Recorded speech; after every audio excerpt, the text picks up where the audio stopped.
Morning children, welcome back to online class. Student of class 7, Geography, chapter number 14, and the name of the chapter is Weather and Climate. Now we are going to start the further topics, and our today's topic is what is temperature of atmosphere. Atmosphere का क्या temperature है? So now let's start. Temperature is recorded with the help of thermometer. Celsius and Fahrenheit are the two scales are used. Measure temperature, air temperature vary between day, night and also from season to season. जैसा हम लोगों ने देखा कि temperature, atmosphere का जो temperature है वो कैसे हम लोग नापते हैं, कैसे हम लोग समझते हैं उसके टेम्परेचर। सबसे पहले जानिए कि temperature is one of the main determinants of the weather and climate. किसी भी चीज यानी कि वेदर को चाहे क्लाइमेट का, उसका दोनों को वैरी करता है, दोनों को अलग अलग बांटता है। कैसे समझ में आएगा? क्योंकि उनका टेम्परेचर का जो मिजाज है वो काफी अलग होता है, वो एक दूसरे से अलग होते हैं। तभी जो है वो क्लाइमेटिक कंडीशन, इसलिए क्लाइमेटिक करने का मतलब जो टेम्परेचर है वो लगभग जो है वो बराबर होता है। बट वेदर की जहां बात आती है तो वेदर में जो टेम्परेचर हमेशा बदलता रहता है। बदलने का उसका कारण सबसे पहले यह माना जाता है कि अगर स्केल यूज करते हैं हम लोग, जैसे दो टाइप के स्केल के बारे में हमने बात किया, सेल्सियस और फारेनहाइट। सेल्सियस और फारेनहाइट स्केल की मदद से हम लोग जान जाते हैं कि आज का वेदर का कंडीशन क्या है, आज का वेदर का तापमान क्या है, दिन में कितना था, दोपहर में कितना था, शाम में कितना है, रात में कितना था। ये सारे टेम्परेचर्स को वैरी करते हैं और जानते हैं, हम लोग समझते हैं। ठीक है।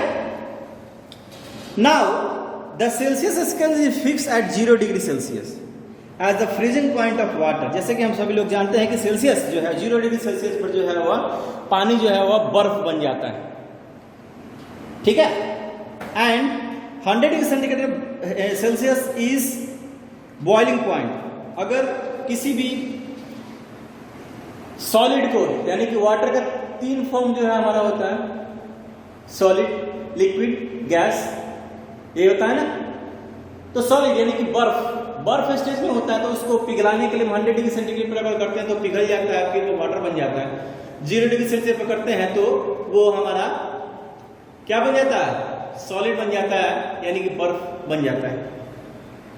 तो देखते हैं, जैसे जेम्स 6 एक व्यक्ति थे, introduce a thermometer to record a maximum and minimum temperature. James 6 एक व्यक्ति थे जिन्होंने थर्मोमीटर जो है वो यूज किया मिनिमम और मैक्सिमम टेम्परेचर को जानने के लिए। And it is called the 6 maximum and the minimum thermometer with the help of thermograph, and we can automatically record temperature for a period of 1 week. तो थर्मोग्राफ पर हम लोग टेम्परेचर आसानी से जान लेते हैं, समझ लेते हैं। उनका सबसे बड़ा कारण यह है कि सेल्सियस और फारेनहाइट दो अलग अलग तरह के जो स्केल है वो लगभग 1 वीक के जो है वो स्केल ऑटोमेटिक ही अपने आप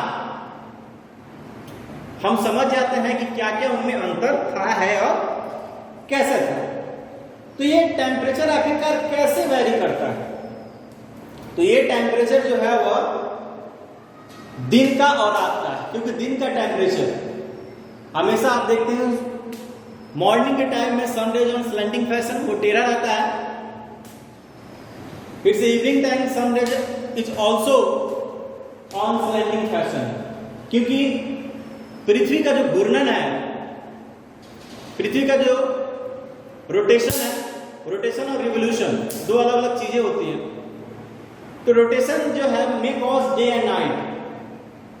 तो जैसे नाइट हो जाता है, यानी कि पृथ्वी का वह भाग जिस पर जो है वह सूर्य की रोशनी पहुंच नहीं पाती, इसका मतलब सूर्य की रोशनी नहीं पहुंचेगी तो वहां का टेम्परेचर एकदम लो हो जाएगा। तो टेम्परेचर लो हो जाएगा तो उसकी भी गणना हम लोग आराम से इससे कर लेते हैं। And also from season two season. अब रातें तो होती हैं, दिन भी होते हैं, लेकिन सीजन के ऊपर भी डिपेंड करता है कि सीजन अभी क्या चल रहा है, तो टेम्परेचर क्या होना चाहिए। तो देखने वाली बात यहाँ होती है कि अगर बारिश का मौसम हो तो बारिश के मौसम में हमेशा जो टेम्परेचर होता है वो थोड़ा लो ही होता है, और टेम्परेचर लो होने के कारण दिन भर बारिश होती है, रात में भी बारिश होती है, टेम्परेचर सामान्य हो जाता है।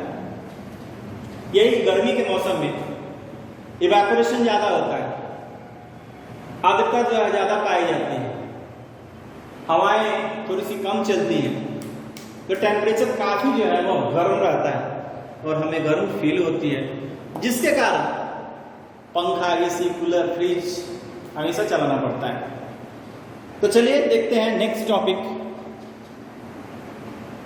Range of temperature. रेंज कहने से मतलब है कि कहां से कहां तक, कहां से कहां तक।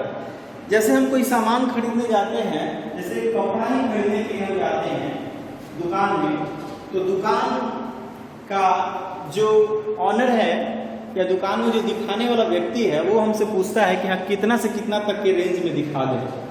मतलब एक साधारण सा जींस ही ले जाते हैं तो 1500 से 2000 के बीच का जो है वह रेंज का हमको दिखाता है कि इतना के रेंज में आपको आ जाएगा। या किसी भी तरह का सामान जो है वह उस रेंज के लेवल में हमारा जो पॉकेट अलाउ करता है उसके बीच का। तो वैसे ही आज हम टेम्परेचर के बारे में हम जो पढ़ रहे हैं, तो टेम्परेचर का भी एक रेंज होता है। तो टेम्परेचर का रेंज भाई कहां से कहां तक पता चलता है, तो डे और नाइट से पता चलता है।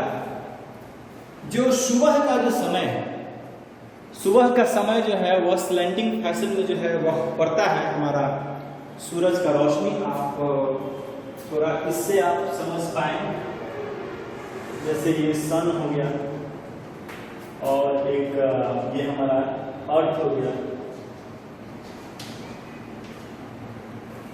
जब इस पे हमारा रोशनी पड़ता है, ये आप देखिए यहाँ से डायरेक्ट पड़ रहा है, ये यहाँ से स्लैंडिंग पर रहा है, यहाँ से ये डायरेक्ट पड़ रहा है और यहाँ से ये भी स्लैंडिंग पड़ रहा है।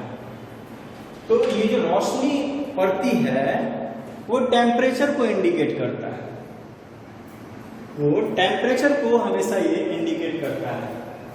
आप देख रहे हैं कि ये हमारा अर्थ है वो ऐसे रोटेट होगा, ऐसे जो है वो रोटेट होगा। नीचे यही है, इसी में रोशनी पड़ रहा है, तो हमारा इसे भी रोटेट होगा, जैसे ऐसे ऐसे ऐसे जो रोटेट होगा। तो एक बात ऐसा आएगा कि ये वाला हिस्सा, ये व्हाइट वाला हिस्सा पर हमेशा रोशनी पड़ेगी और ये वाला हिस्सा जो है डार्क में पड़ जाएगा। जो हमारा डार्क का हिस्सा है वही हमारा क्या हो जाता है, नाइट हो जाता है। तो सुबह का समय, सुबह का समय ये इस फैशन में पड़ता है हमारा, स्लैंटिंग फैशन में। दोपहर के समय में सूरज की जो रोशनी जो है वो एकदम डायरेक्ट फैशन में पड़ती है, इसलिए सबसे ज्यादा गर्मी जो है वो हमको नून टाइम में महसूस होती है। ठीक है, तो सुबह का टेम्परेचर को नापा जाए और रात के टेम्परेचर को नापा जाए, यानी कि वह रेंज एक तरह का ऐसा रेंज, अंतर, किसका अंतर, तो मिनिमम टेम्परेचर और मैक्सिमम टेम्परेचर का जो अंतर होता है वही रेंज ऑफ टेम्परेचर कहलाता है। मिनिमम टेम्परेचर और मैक्सिमम टेम्परेचर का जो रेंज है वही क्या कहलाता है, डिफरेंसेस है, वही मिनिमम और मैक्सिमम टेम्परेचर का डिफरेंसेस क्या कहलाता है, हमारा रेंज ऑफ टेम्परेचर कहलाता है। It may be record for day, a month, even for a year. एक दिन के लिए भी हम लोग रेंज निकाल सकते हैं, एक सप्ताह के लिए भी निकाल सकते हैं, एक महीना के लिए निकाल सकते हैं और एक साल के लिए भी निकाल सकते हैं। ठीक है, तो आज के क्लास में बस इतना ही। मिलेंगे हम लोग नेक्स्ट क्लास में इसी टॉपिक के साथ। तब तक के लिए बने रहे हमारे साथ, और इससे संबंधित जितने भी सारे जो प्रश्न उत्तर है, आंसर क्वेश्चन आपको मिलेंगे, उस आंसर क्वेश्चन को आप लोगों को करना है। और साथ ही जो आपका पीरियोडिक टेस्ट होने वाला है उससे पहले भी आपको एक मौका दिया जाएगा आपके क्वेश्चंस को पूछने के लिए। ध्यान रहे कि कोई बच्चे डायरेक्ट ये नहीं लिख देंगे कि हाँ चैप्टर नंबर 4 का पूरा क्वेश्चन आंसर करके लिख के भेज दिए। ऐसा थोड़ी ना होता है कि आपको एक भी क्वेश्चन आपको मिला नहीं हो, समझ में नहीं, आप 7th क्लास में चले गए हो, 7th क्लास के स्टैंडर्ड हो के स्टूडेंट हो गए हो, आप खुद से उसको ढूंढ करके लिखो। और जो यूनिवर्सल प्रॉब्लम होगा, जो सबके लिए प्रॉब्लम होगा वही यहाँ से भेजा जाएगा। ठीक है, तो धन्यवाद, बने रहे हमारे साथ।